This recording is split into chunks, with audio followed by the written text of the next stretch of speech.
Hello. Hello, how are you? I'm good. I'm like exhausted today. I know I say this every time, but I'm just like starting this phase during pregnancy. And I don't know when this started last time, but I'm just starting to get like that pregnancy insomnia. Now, it isn't super bad yet because I know it. Last time it got really bad, but I'm still starting to wake up a bunch during the night and then having trouble like falling back asleep. And then if there's any sound or movement, it like wakes me up. And so I've just been like all weekend getting the crappiest sleep of all time. Oh, So I'm that's the exhausted. worst. Yeah, I feel like Yeah. mine with that was more like second and third trimester. But I Mhm. had that like every Yeah. night. I did Yeah. too. I think I remember third trimester it being so aggressive to where I felt like I was never sleeping at night. And so I'm Mhm. just entering second trimester, so we're getting to a point I think where like it's revving up, I guess. Well, I remember too, like mine was around the time where Austin was still working, so I would be up from like 1 to 2 or 1 to 3, and then as soon as I would fall back asleep, his alarm would go off at like 3 or 4 a.m., and I was like, "Oh my god, I can't do it." Because then I was like, I finally fell asleep, Yeah, literally. Yeah. So. And Bean's been sick again, so we're like limiting their food and like kind of feeding them because normally we would put out what we call like the crunchy food, like the hard food, and that's out all the time for them to kind of graze on. And so they're not like begging for food, but we've taken that away because that seems to be really hard on Bean's stomach Mhm. when he eats that food and he's not feeling well. And so this morning at like 6 a.m. or something, they're Beans like crawling across our bed, going meow and touching our face. And I'm like, oh my goodness. Like, You're hungry. I know. Yeah. But it was a really good weekend for us. Like the weather was just beautiful. I love the weather that we had where it was like mid 70s and it got a little bit warmer. I think yesterday or I don't know, some point during the weekend it did get warmer. But yeah, like so nice. So we spent so much time outside. Like most of her wake windows, we spent a lot of it outside. And we ended up finding in our neighborhood, we have what's called like these tot lots, which are really cool. So they're like in between homes and they're just little and they're owned by the township, but they're just little like playgrounds. So the one that we have that's walkable, there's a few that are walkable, but the one that we've been going to, has a swing set, has a slide, has like a little jungle gym and a sandbox. So they're really small. It's about the same like parcel as like one of the homes. Mm. So it's not huge, but she's obsessed with swinging. So anytime we're outside, she's like, swing, swing, swing, swing. I'm like, girl. And then we'll literally go to the tot lot, and that's all she wants to do is just swing. And we'll be there for like an hour, and she's just literally swinging the whole time. She won't plan anything else. Oh my god. So that was our weekend. Yeah, Exel's kind of the opposite with the swing. There's a township park like literally a mile away from us, and so we go there often. We went there over the weekend, and he will go. They have like that where he can sit on the swing, and then you sit on the other side, and you can swing facing him. And so I did that. Yep. He just sits there going like, "All done, all done, all done, all done," the whole time. And I'm like, "Okay." Eleanor doesn't really like that one. Because I feel like when you swing with them, they like kind of fall forward. I don't know, it like swings much more differently than if you were to like push them in a regular swing. So Eleanor always gets scared in that one. Oh, really? Oh, I didn't think about that. But Yeah, I mean, even when we took him to the park in Florida and we put him on the swing, just all done. But I think he was and sick you didn't then. really like it. Yeah. But we love the slide. We like to climb up the slide, Hmm. like walking up the slide, like standing and walking up it. Hmm. Oh, yep. Yep. Yeah.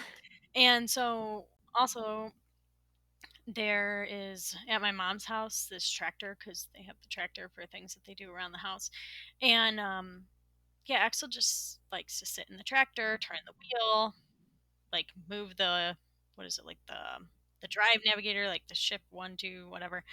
Yeah, and that's all he wants to do is just sit there and look at the tractor and touch the wheels. And if you try to put him on, like I try to put him on the Aw. ATV or on the lawnmower, he's all done with that. He just wants the tractor. And then at our nephew's birthday party, he has like a John Deere tractor that you can make go fast, and he just sat on that the whole time. We are very much Oh my like a gosh. tractor boy. And so I Just was, wants to sit on the tractor. yeah, and I was trying to make him some food, and I was FaceTiming my mom, and I like literally looked over to heat something up and then looked back at him. He was legit standing on top of this toy. Legit standing on top of the toy. Oh my Like gosh. Oh how? my gosh. Yes. So we now climb and stand on top of toys. So yeah, that is pretty Well, much how things are going for us.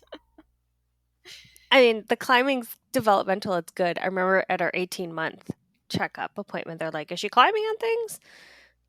She's supposed to be climbing on things." And I'm like, "Well, great. It's fine." Yeah. I don't really want her climbing on them, but yeah. Mhm. Yeah. Yeah. So funny. It's so crazy too. They're so quick. I swear every time I'm like just straight watching her, like nothing happens. And then I turn my head for a second and then she's like on the ground crying. I'm like, "What'd you do?" Yeah, like what happened? Yeah. No, it's in the split of a second for sure. We're like in our skin knee era because literally her knees are just they're getting the brunt of all the Oh my all the gosh. falling and damage and being outside and wearing shorts, and so her knees are like constantly ripped up. Yeah, we have a lot of bruises. Like I don't know, usually they die down over the week, and then when the weekend, and then when he goes back to daycare, he gets so many more bruises. So I don't know what he's doing at daycare, Mm, but yeah, they're all on his yeah. knees because he's wearing shorts. Mhm. I Hmm. know. I'm like, poor baby, but she's obsessed with band-aids right now, so I guess that's kind of nice. Put band-aids on it. Yeah, Okay. Well, welcome everybody to the Mom Era podcast. My name is Megan. and I'm Alyssa.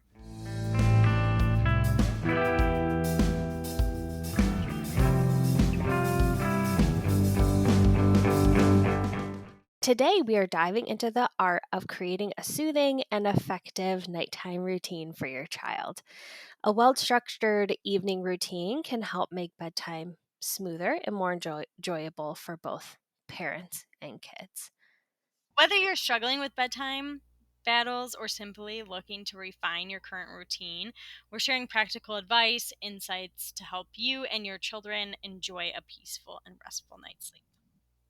So I thought before we could dig into all of our strategies and tips, I think we could go over our current bedtime routine, what we've implemented, and I would say maybe even back to like the newborn stage, like things that we did like that just helped Hmm. with the routines over time. And everyone's is going to look different because everyone has a different child and a different way that they operate, but yeah, we figured we'd share our experiences. Why don't you go first, Megan? Our bedtime routine with Eleanor has always been consistent, though it has naturally evolved as she's grown. Trying to think back to the newborn stage, the thing with Eleanor, and every baby is different in this respect. So, in terms of Eleanor, Eleanor was always really good at being put down. And so we could put her down, she would like nap anywhere. And, she would nap on us, she would nap being put down. And so we never really had the issue where she was like needing to fall asleep on me or needing to contact sleep or anything like that. So we never really had to like break that in any way to get her to sleep on her own. And so our experience could be just very different. And I don't really have any tips on that type of transition because that never happened for us. But that is something that we always did with Eleanor is we would have her sleep in her bassinet. We never bed shared. We did co-sleep, so she was in our bedroom for trying to remember when we moved her. I want to say it was around 6 months from what I 6 remember. months, 7 months, yeah, something like that. is when we moved her to like her own crib in her bedroom. And ever since, her whole routine, she's been able to be just put down and fall asleep. Now, we've obviously had some like regressions and developmental things that go on that would affect the ability to just like put her down, and we would give her like more care in that. But for the most part, it's always been pretty consistent. Now, in terms of like what our evenings look like now, what we do generally is after dinner, Eleanor will get a bath, and that's every other night. So we'll then pick up pajamas, get her dressed, brush her hair, apply lotion, and then on non bath nights, she goes straight into pajamas after dinner. And then our evening activities are usually calm. So it really depends on like when we have dinner, because that part of our night isn't always consistent. I would say sometimes we would have dinner anywhere between like 6:30 to 7:30, just depending on what's happening. I would say for the most part it's closer to 6:30, but again that can change. So sometimes there's just a little bit more time between her actually going to bed after dinner. But our evening activities are pretty calm. So a lot of times we'll spend time reading books, or we'll just have a little playtime with her toys. She likes to play doctor, and she likes to play restaurant.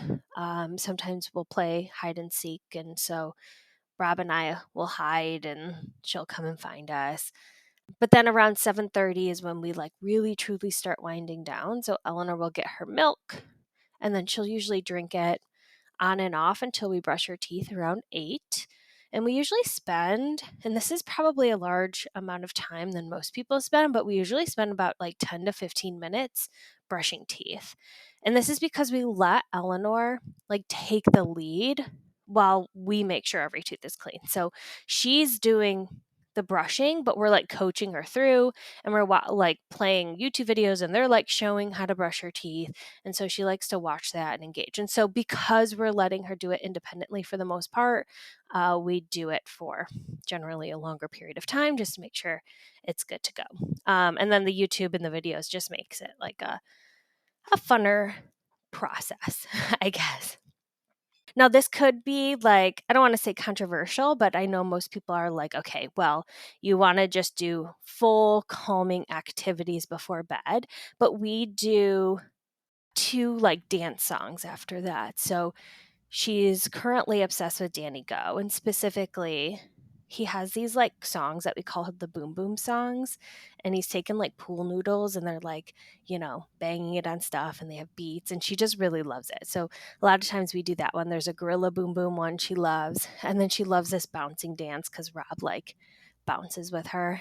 And so we'll usually do two of those, which is not a calming activity. It's usually kind of sensory seeking, which I think is good for her. And there's a lot of research behind that. We could talk about it later, but there's a lot of research behind that where some children need that additional like sensory before bed, and it helps them like release tension and stress and helps them relax. And we don't have any issues with it. She goes to sleep perfectly fine right after, but usually we do the two songs, and then I end up, putting her into an overnight diaper, putting on her sleep sack, and then we generally read one final book.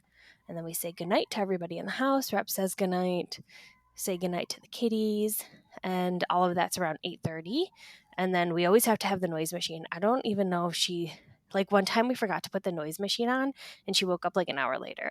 So it definitely affects her sleep. But yeah, we give her a noise machine. She always has her passy, and then she sleeps with two blankies, which are just like smallish, size blankies. They're not like full size.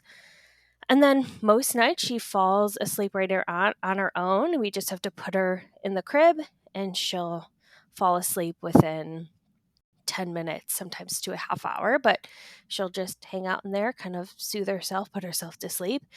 If she does cry, I typically will go upstairs, I'll hold her.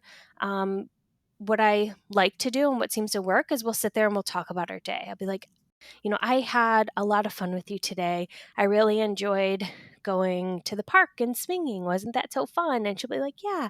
And then I'll be like, "Well, we'll have just as much fun tomorrow after you get a good night's sleep and go to bed." And so we'll just like kind of talk through our day and then how we're going to do it again tomorrow. And but she needs to go to bed first, and then typically I can just like lay her back down and she's good to go. And that's our routine right now.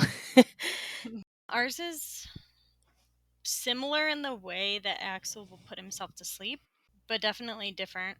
So just thinking back to newborn stage, I remember he had, they call that like their witching hour, like really bad, probably like the Mhm. first or second month, and probably up first like 2 months he would have his witching hour from like 7:30 to 9:30. Then it would change to like 9:30 to 12:30. But overall he was always like a pretty good sleeper. Like I could just lay him down and he would go to sleep. But that witching hour really got us.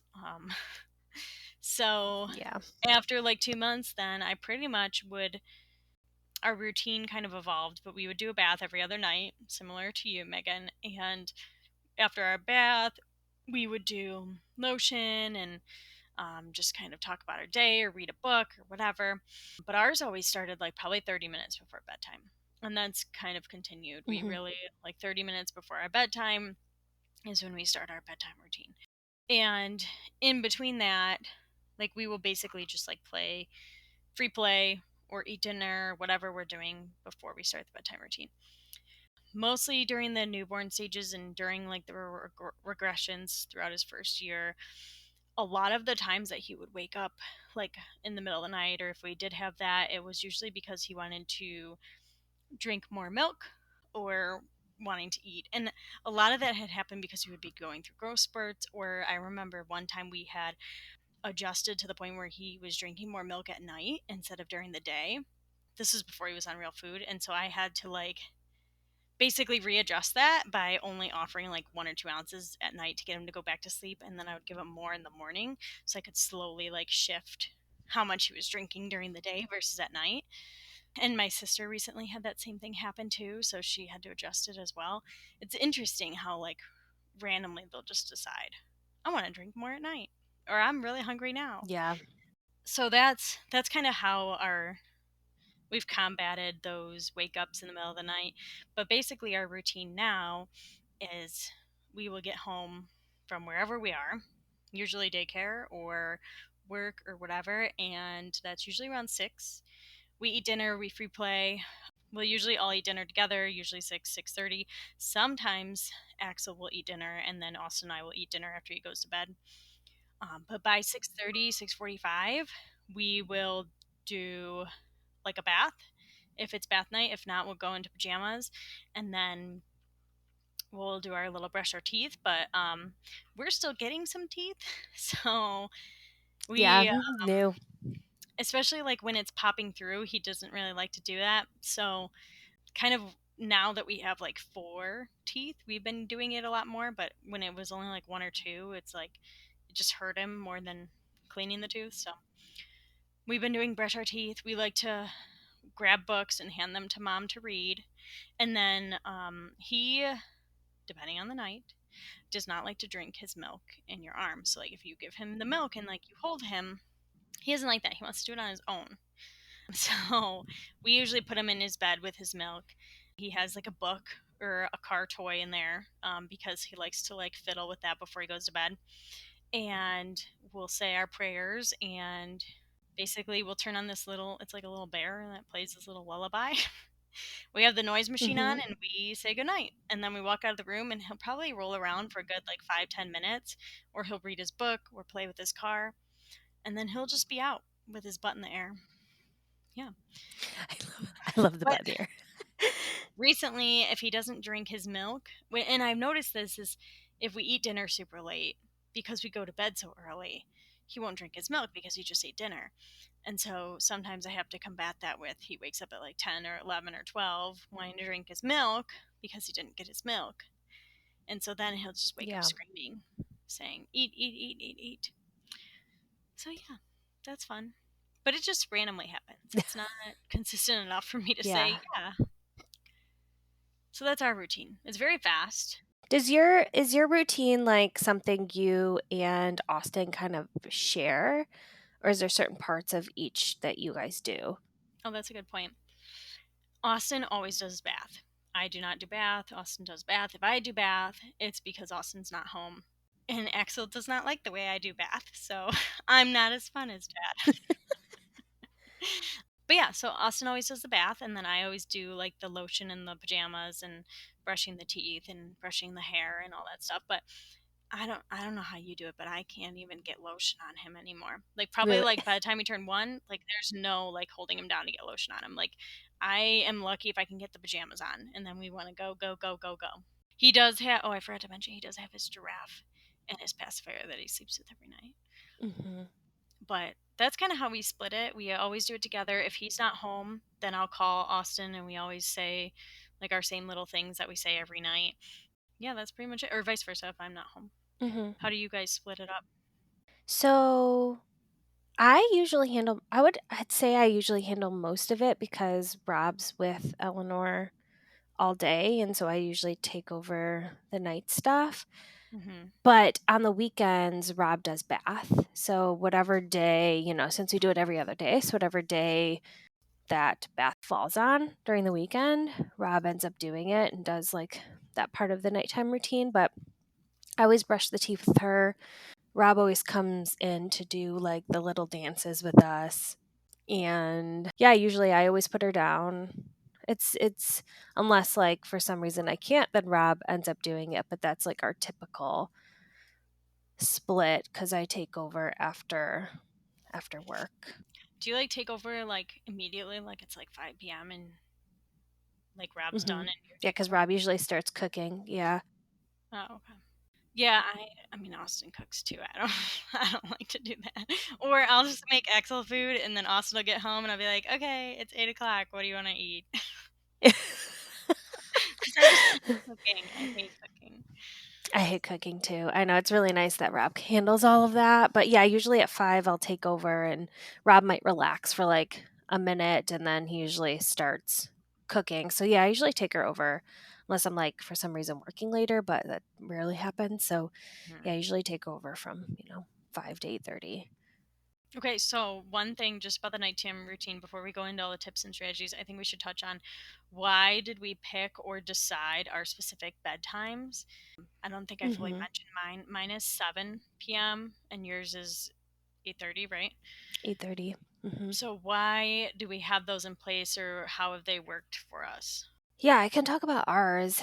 Honestly, it kind of just happened somewhat naturally. I'm trying to think of like she used to go to bed earlier, but she used to just like wake up so early. She was like more of like a 10-hour, which I'm not complaining. Like, basically after 4 months, she slept like 10 hours every night, which was really nice. But she was just like waking up so early. And I was going back to work. And things just kind of shifted. And I think a lot of it had to do with like me going back to work and making sure I got quality time with her in the evening. And it just kind of like fell into our routine where it was really nice to kind of put her to bed a little bit earlier or a little bit later. And then she would wake up later. And it just kind of fit into how our lives work right now. I would say for a while we were shooting for 8 o'clock, but 8:30 generally works for us because she will wake up anywhere between, I would say, 7:30 to 9 in the morning, and we generally put her down for nap at 1, and she'll sleep sometimes until 4. So she'll sleep like, and so Just then it that felt long? really early to like, she usually sleeps like 3 hours. I would say 2 to 3 hours for her nap, her one nap a day. And so we were getting to the point where, like, when we moved her to one nap, I felt like there wasn't enough evening time between her last nap and when she was going to bed, and we were getting a lot of like fighting. And Hmm. so moving it that half hour like seemed to help. So she gets at least, 4.5 hours between the wake up time. So that's kind of where we've landed at this point. And yeah, it seems to work for us. It sometimes feels, I think me being pregnant, it feels like a long time after like working all day and then taking care of the baby until 8:30. Like I can just get very exhausted and tired, but I would say the routine just like works really well. I don't really want to change anything right now. Yeah. What about you guys? So ours used to be like 8 o'clock when I was at home, or even probably 7:30 or 8 maybe, Mhm. because I was at home, so it didn't matter what time we woke up. I was out on maternity leave, whatever. But he was consistently probably a 10-hour sleeper, like 2, 3, 4 months, and then slowly like adjusted more towards like 11, 12 hour sleeper. Loves his sleep, doesn't want anything other than his sleep. So we have been on the 7 p.m. to 7 a.m. kind of sleep. Usually, well, since I went back to work, because we have to get up early. And some days he'll sleep till like 8 or 9, even though he went to bed at 7. Mhm. But usually that's when he's like catching up from just getting up so early with daycare. Because we probably get up for daycare around 6:30, and then Yeah. so I mean he's what, half an hour short of his 12 hours, but this, I mean, on the weekends he'll wake up at 7:30, so he's like 12 and a half hours consistently. Yeah. And then he'll take usually a nap between 11 or 12 and like to 1 or 2. It's usually 2, 2.5 hours. So yeah, but that adjusts. If he is tired from daycare, then sometimes he'll go to sleep after like 1 or 2 hours of being up in the morning. He'll take a short morning nap, and then he'll take another short afternoon nap. So we've adjusted that way. But since he wakes up at like 1 or 2, going to bed at 7 doesn't feel so far away. Yeah. Yeah. Yeah, and I feel like for you, it definitely is different when you have to like wake your child up in the morning. Like if I had to get Eleanor up at 6:30 every morning, she would definitely have to have an earlier bedtime or else she Yeah. probably wouldn't be getting enough sleep and then that causes issues. Mm-hmm. Yeah. So that's kind of how we combat it, just with having to get up early and going to work and things like that. But I Yeah. still feel like that was helpful because, like, I was okay with getting up at 7, 7:30 on the weekends if that, is what he slept to. What's nice to like to add for me and Rob is I don't know how this is going to change when the new baby comes, but after I went back to work, because pre work, I woke up with her every night because I was nursing. And so I handled all the like wake ups and I handled everything like that. And I got up with her in the morning and whatever. But since I've gone back to work, Rob and I switch every other day. So if there are any wake ups throughout the night, like we would be the ones to handle, and when they wake up in the morning we would be the one to handle it. So we are kind of like swapping and making sure it's even and each getting sleep. I Hmm. mean, Eleanor sleeps so well, so it's not even like an issue at this point, but sometimes she has those nights and sometimes she gets up really early. So we are just kind of balancing that between the both of us, which is nice. Yeah, that's typically how we do it. I mean, when Austin's working, I mean, I'm still working too, but I do it. And then Mhm. Mhm. when he's not working, he takes over those like whole 4 or 5 months, whatever they are. Yeah. Should we go into our strategies and tips for an effective bedtime routine? Yeah, let's do it. The first one is setting a regular bedtime routine. So I think Megan and I both touched on this, but aim for a consistent bedtime routine each night, or bedtime each night. Even on the weekends, it can help regulate your child's internal clock. I think this was key, especially when we first got him sleeping through the night, was that we were consistent with that same time and process or whatever we did, because I mean, you and I both have really good sleepers, and that just was such a helpful thing. Yeah. And it is nice for them to like know what to expect. Hmm. They're like, okay, we're at this point of the night. I know what happens next. And sometimes I don't know if Axel gets like this, but like once we turn off the TV after we do our dances, she's like, oh no, we're like getting ready to go to bedtime. And so, I'll read her a book and she'll try to be like another book, another book. So she is like trying to extend it, but it is nice. She kind of understands what's happening and there's no surprises. Hmm. The second tip would be to create a routine time frame. So, allocating around 20 to 30 minutes before bedtime routine to help signal your child that it's time to start winding down. I kind of talked about it when we went through mine, but typically after dinner activities are much more lighter. We're not going outside and we're not playing like these very extravagant games. We're typically reading books or, playing calmly with toys or drawing or anything like that. Yeah, yeah, I'd say same for us. It's usually we're inside in the or if we do go outside, we're just kind of like walking around. Like he likes to walk around. We'll walk Hmm. to the mailbox or another one is create a calming environment. So take a bath, lotion, put on pajamas, start dimming the lights, read books, similar to what Megan and I just talked about, but not using stimulating items or activities before bedtime. So start with calming things to help them wind down. But you also know your child. So some stimulating activities before bed can help sensory seeking children to get restful night's sleep by providing that sensory input. Helps relieve the day's stress and tension. So I think Megan, you touched on that with Eleanor and how you combat that with the nighttime activities. I think here too, like a lot is talked about with like TV. So like if you do have your child watching TV, it's like best not to do that before bedtime just because it's super stimulating too. But we've done it Yeah. too. We so it just kind of Hmm. depends on what works for you and your children. Yeah. Yeah. And I wouldn't necessarily say Eleanor's like super sensory seeking either, but just doing that last like bit of exercise movement at the end of the night typically tends to help us. But yeah, knowing your child and what works. I know a lot of children, you do that with them before bedtime, they'd be like, "Ah, wired and ready to go." Yeah.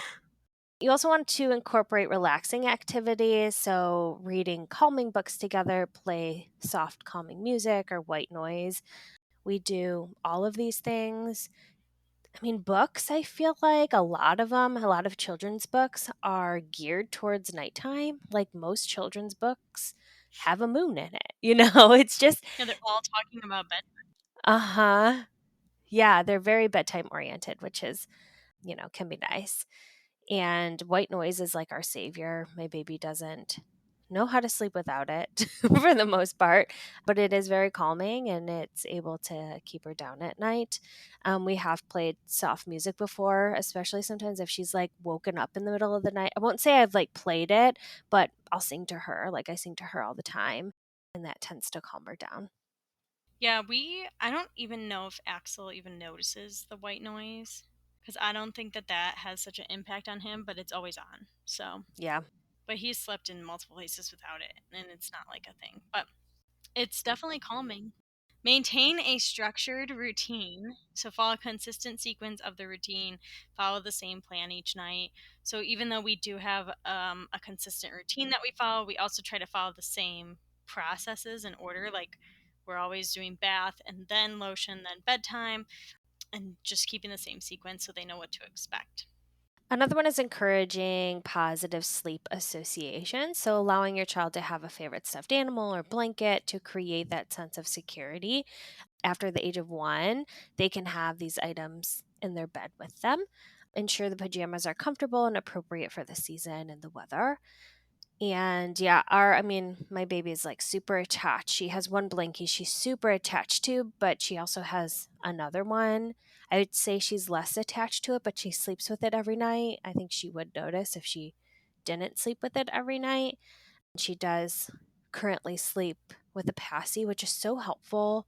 And I'm scared to break her of the passy because if she wakes up in the middle of the night and she's like getting fussy, she'll just put that passy back in her mouth and be able to like fall right back asleep. So it's a very positive association for her and for us because she can put herself back to sleep like that. But yeah, I think honestly, her blankie is like so paramount to her being able to sleep.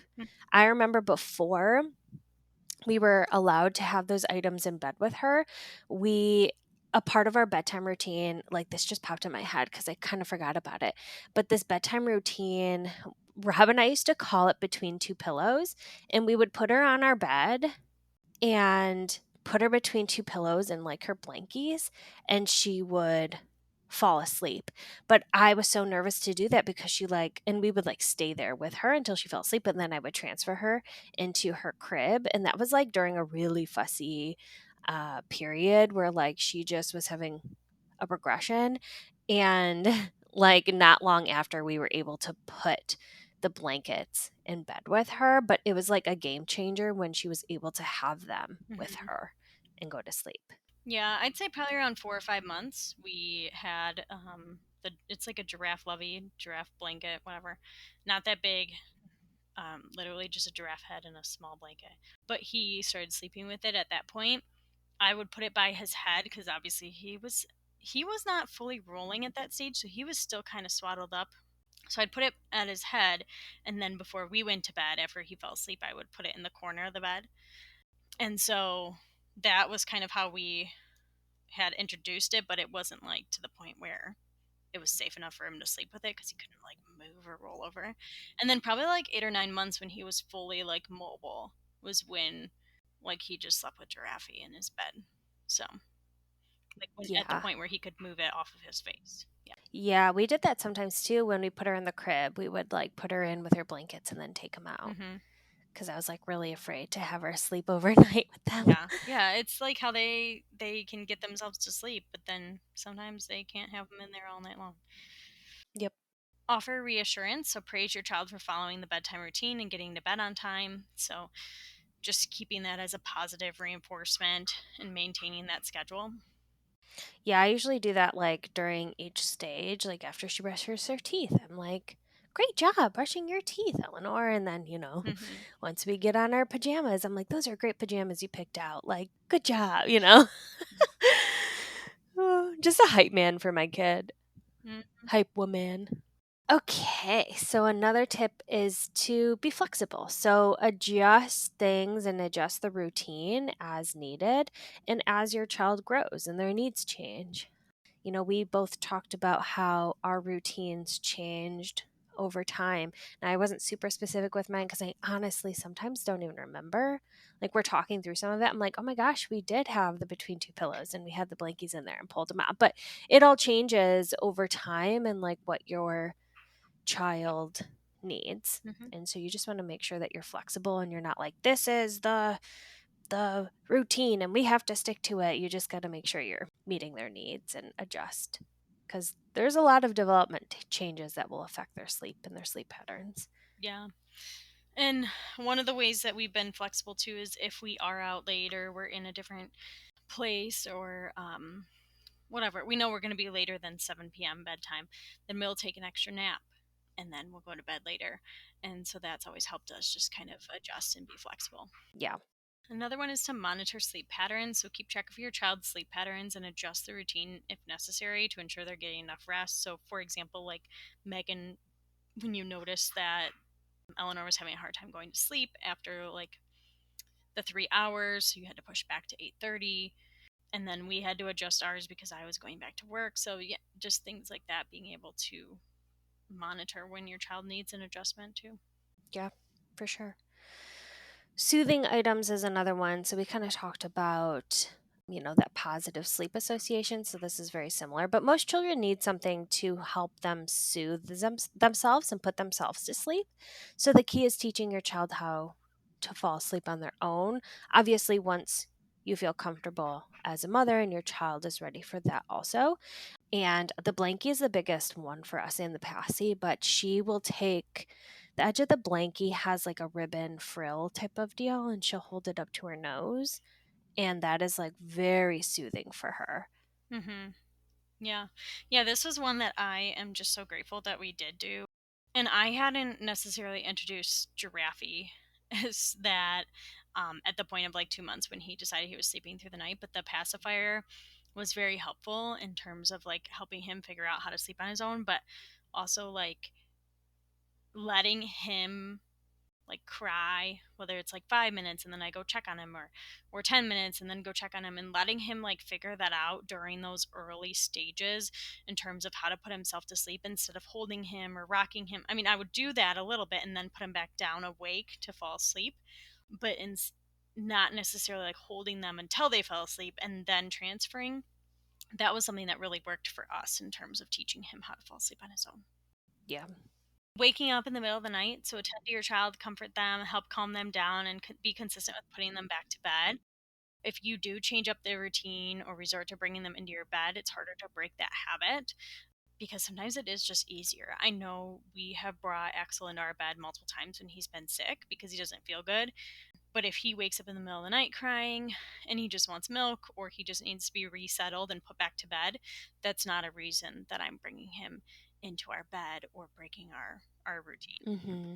Yeah, I know a lot of parents like bring children into their bed because they themselves need sleep, especially if their child is like a tough sleeper and that's the only way they're able to get sleep, you know, Hmm.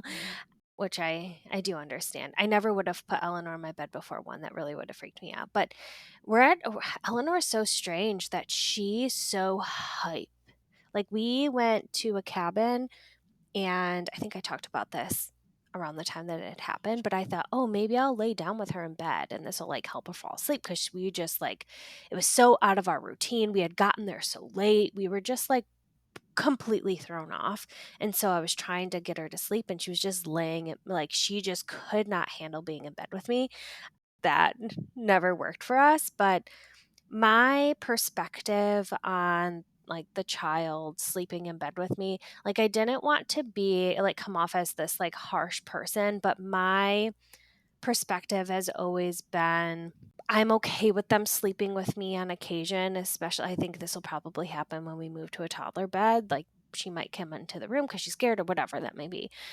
I'm fine with that happening on occasion, but I never want it to be the norm. Like I kind of always want my bed to be a place for me and my husband and that kind of thing. So that's kind of been my perspective on it. But yeah, we always try to wake up and comfort Eleanor throughout the stages of her waking up throughout the night during the period. It might have been like 4 months, I don't know. But she would always lose her passy and cry because she couldn't find it. So we'd have to like go back in and give it to her. um, but but yeah, I mean, it's it's definitely on like a what works for you basis Hmm. and definitely no judgment coming from us. And two, like, this is just like looking back, I'm so glad that I did it at this stage because I just enjoyed it so much. Before Axel was like mobile, like probably 6 to like 8 months, where he could, like roll over and stuff, but he wasn't like crawling. I would take naps with him. And at that point, he had already, figured out how to put himself to sleep. So he would take naps with me in our bed. And oh my God, it was my favorite. Like he was just so snuggly and just Yeah. like, it was always the morning nap. So it's not like it was all night long, but it was just the morning nap. And it'd probably be like, 1 to 2 hours. We would sleep together and he would like hold my hand and yeah. And then now it's like if he comes in our bed, he's like flopping and crawling all over me, and I'm like, I can't. But yeah, like that was our little Kicking thing. you. Yeah, that was our little thing when I was a stay-at-home mom for a little bit, and yeah, I couldn't do that now. Like if I tried to, like he likes to sleep with his butt in the air. He's not going to be anywhere near me. He rolls around too much, but that was just a really nice like bonding time for us. Yeah, yeah, that does sound nice. Eleanor just has never been that baby. She has always been wanted to like be put down to go to Mhm. sleep Mhm. after like newborn stage, Yeah, which is kind of sad. I know. It goes by So too hopefully baby fast. number 2 is a little bit more cuddly. Yeah. So we feel that implementing some of these strategies, or one or two, or maybe not even any of them, whatever's going to work for you, is going to help you establish a positive bedtime routine that promotes better sleep and also is best for you as the parent and the children. Obviously, everyone's is going to be different. Everyone's household is going to be different. Everyone's baby is going to be different. Even you see just here, Megan and I have both really good sleepers, but they're both very different in the way that we operate or have our nighttime routines. But these are tips and tricks in terms of things that we've gone through during the first year and a half of our babies. And yeah, I'm curious to see how we adapt or if we make any changes for baby number two. Yeah, I know. I just hope I remember like how to do it. I guess I did it once, right? Like I think about back on like what we did. I'm like, I don't even know. It just felt natural. Yeah, It's you just just like figured it out. we did what we were doing at the time and it worked. You know what I mean? I wasn't like, oh, I'm doing this strategy. Yeah, yeah. Well, what mom era are you in? Honestly, I was like thinking about this, right? And I'm like, I feel like I'm kind of in a rut. Like that's my mom era. And I say this because, and I don't know if you feel this way, but on weekdays especially, I feel like every day is the same and I'm losing creativity of like what I could do that's new and interesting for Eleanor. So I feel like I'm just in this like rut right now. And if we're like not playing outside and we're trying to play inside, I also feel like she feels that way because what she wants to do right now is just kind of go up the stairs and kind of get into everything and then, go up the stairs upstairs and I feel like she's also kind of in this rut too of like we don't really know what to do or to fill our time if we're like spending time in the evenings and we're not outside. So that's kind of where I'm at. I need to kind of maybe explore some new creative things that we could do internally. Maybe go to the dollar store and get some little knickknacks and see what I could put together. But that's where I feel like I'm at right now. I just feel like I'm in this like rut. Yeah. And I don't want to buy new toys. We have so many toys. Like I don't want to buy new toys and like that be our answer, but yeah, that's where we're at. Can you like rotate the toys? Yeah, I do kind of do that. I don't do it probably the same way you do it because I have nowhere to put it. But I have like these bins that are kind of hidden behind her toys, and then I have like the bins that are out with her toys, and I try to switch those. So like what's put away and hidden is now out, and that seems to somewhat help. But she doesn't. I think she's just like not super interested in her toys right now. Yeah. I mean, there's certain things that we play with. She was like super into her drawing table for a minute, and that was like the only thing she was doing for a good 2 weeks. And now she's kind of over it. You know what I mean? Hmm. So it's, we're just feeling kind of over our toys, I guess. Yeah. Yeah. No, I feel the same way. I just bought one of those like toddler stools for him to like stand on, just help me with things in the kitchen. Oh, yeah. But also, like, I feel like that a lot because I work and he goes to daycare, and like, I feel like I can't incorporate new things. Like, I really wanted to do gymnastics, but I just haven't figured out the time. And now I'm like limited activity, so I can't do anything. Yeah. Just things like that. Like, I want to like do swim classes. I never did swim classes. I want to do gymnastics, but yeah, no. So I don't know how to fix. I don't know what to do other than I feel like he gets some like different and creativity at daycare, which makes me feel a little bit better about it. But Yeah. I just feel like summer's so busy. Like maybe once summer ends, like we'll get a little bit more of that. But Yeah. I'm like scared for summer to end too because then, the outside component is taken away and mhm. we like love outside. So, and then you're like stuck inside. So I think you gotta get real creative. So I gotta think of some things before it gets cold. What mom era are you in? I'm in my nausea mom era. I'm nauseous in the Ugh. morning, at night, usually before dinner and after dinner. It's fun. But then I eat and I'm better, but I'm just like, it's just really hard. Like being nauseous and being tired and then being like the sole person like home all the time, or like after work then I'm like Yeah. on until Austin gets home, which is like usually after bedtime. So Yeah. and I'm limited activity right now. So I'm limited activity in terms of what I can and can't do, and they basically told me not to lift my toddler up, which is very hard for me to do when I'm the only one with Oh my gosh. toddler. They told me that because with IVF, it's common to have some internal bleeding, and I have a little bit of internal bleeding, and they want to see it go away by my next ultrasound, which is in 2 weeks. But Mhm. it's very hard, very hard. Like they told me not to lift a laundry basket. So if I can't lift a laundry basket, what makes you think That's I can crazy. lift my baby? So, with the no lifting, once you have your next ultrasound and say they don't see any bleeding anymore, I should be will fine. that restriction be taken off? Yes. Okay. Yes. So it's common, I'm assuming, with IVF because of the egg retrieval in your ovaries and all of that happening. But I really don't know why it's common. Yeah. But yeah, when I looked at the ultrasound and he was showing it to me, it's like above the uterus. I don't know if it's like inside the uterus or not, but it's like above the sac that the baby's in. Yeah, strange. I know you told me that, and I was, like, freaked out. I'm like, "What the heck?" Yeah, I didn't really think about it until, like, because he said it and he's like, "Oh, it's not a big deal, blah, blah," and he wasn't worried because I wasn't, like, spotting either. But then, like, when I was telling everyone, they're like, "Oh, are you okay? Are you okay? Is that okay?" I'm like, "Oh, no, should I be worried?" Yeah. You know? So, yeah. I mean, you were there to hear what the doctor said, so he probably told you and, but when I just hear bleeding, I'm like, "Oh my Oh, yeah. goodness," I No, would freak it's out scary. because I never saw any bleeding in any of mine. Yeah. Yeah.